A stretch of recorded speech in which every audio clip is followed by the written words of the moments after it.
नमस्कार. आऊचा खाऊ या यूट्यूब चॅनलवर मी मेधा तुमच्या सगळ्यांचं मनापासून स्वागत करते. बऱ्याच वेळेला काय होतं, आपण इडल्या करतो पण सांबार आणि चटणी संपून जाती, फक्त इडल्या शिल्लक राहतात, त्या पण थोड्याच शिल्लक राहतात. मग अशा उरलेल्या इडल्या खायला कोणीच तयार होत नाही. मग अशा वेळेस काय करायचं, त्या इडल्या फेकून द्यायच्या का? तर अजिबात फेकून द्यायच्या नाही. ह्या इडल्यांपासून तयार होणारा एक छान चटपटीत चमचमीत असा पदार्थ मी तुम्हाला करून दाखवणार आहे. तो म्हणजे इडलीचा उपमा. चला तर रेसिपी बघूयात. हे पहा, माझ्याकडे आता 6 इडल्या शिल्लक आहेत. मी आता काय करणार, ह्याचे सुरीने आधी छोटे छोटे तुकडे करणार आणि हे मिक्सर मध्ये किंचित फिरवून घेणार, म्हणजे मग त्याचं छान असं बारीक रव्यासारखं तयार होतं.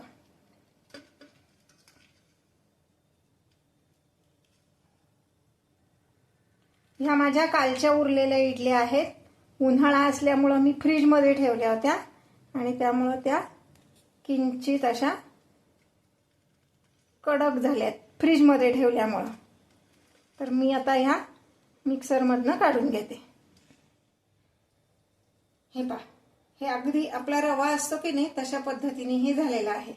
काय करायचं, मिक्सरच्या भांड्यात तुकडे घातले इडलीचे की पल्स मोडवर, म्हणजे नेहमी आपण ज्या बाजूला फिरवतो त्या बाजूला न फिरवता विरुद्ध बाजूला फक्त ऑन ऑफ करत फिरवायचा मिक्सर, म्हणजे हे असं मोकळा छान हा रवा तयार होतो. आता इकडे गॅसवर मी एक कढई तापत ठेवली आहे. त्यामध्ये फक्त 1.5 चमचा तेल घातले. तेल जास्ती लागत नाही याला. स्टीलची कढई असल्यामुळे मी आधीच तेल घातलेलं आहे. तेल तापल्यानंतर पुढचे इन्ग्रेडियंट्स घालणार आहोत. तेल तापलंय. आता मी ह्यात थोडीशी मोहरी घातली. हे पहा, मोहरी तडतडली आहे. आता ह्यामध्ये मी घालणार आहे 3 ते 4 हिरव्या मिरच्यांचे तुकडे.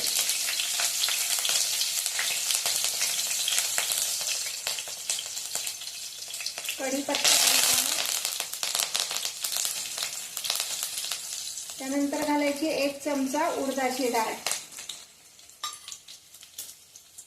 आता मी गॅसची फ्लेम लो ठेवलेली आहे, म्हणजे मग उडदाची डाळ वगैरे करपत नाही.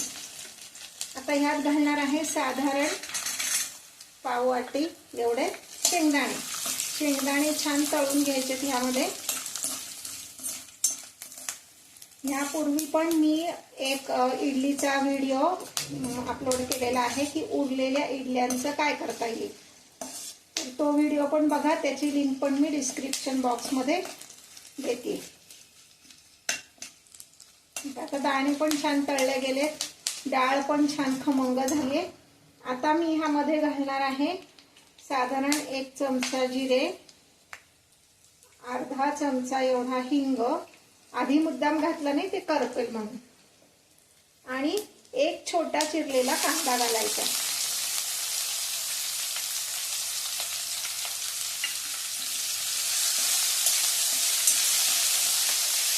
आता हा कांदा छान परतून घ्यायचा.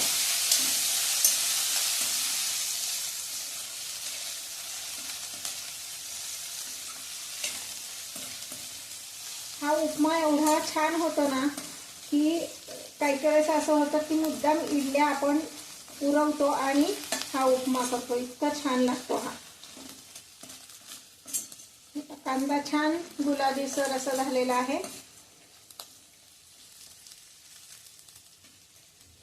आता ह्यातच मी मीठ घालणार आहे. इडलीत आपलं मीठ असतंच, त्यामुळं हा जो मसाला आपला झालेला आहे कांदा परतून, त्याच्या पुरतच मीठ घालायचंय, नाहीतर मग त्याला चव लागत नाही. आणि 1 अर्धा चमचा एवढी साखर घालायची.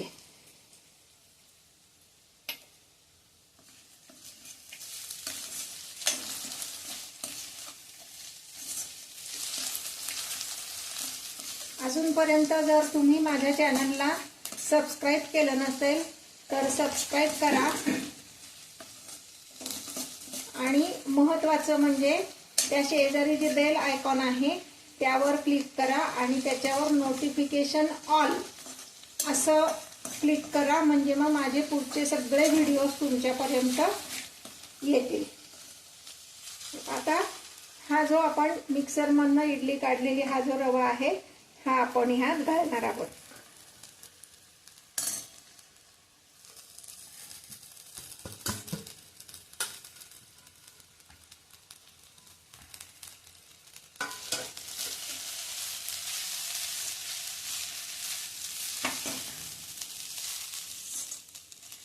आता ह्यात पाणी वगैरे तसं घालायची गरज पडत नाही, पण इडली फ्रीजमध्ये ठेवल्यामुळे जर जास्त कोरडी झाली असं तुम्हाला वाटत असेल तर अक्षरशः आपण पाणी फक्त शिंपडायचंय ह्याच्यावर, असं खूप पाणी त्यात ओतायचं नाहीये.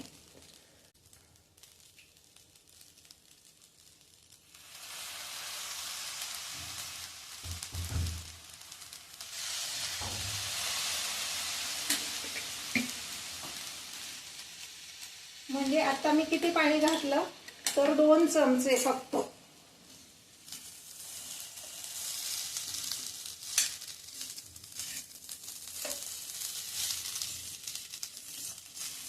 त्याच्यावर लिंबू पिळायची पण गरज पडत नाही, कारण आपण पीठ आंबवलेलंच असतं, त्यामुळे त्याला आंबूस चव असते.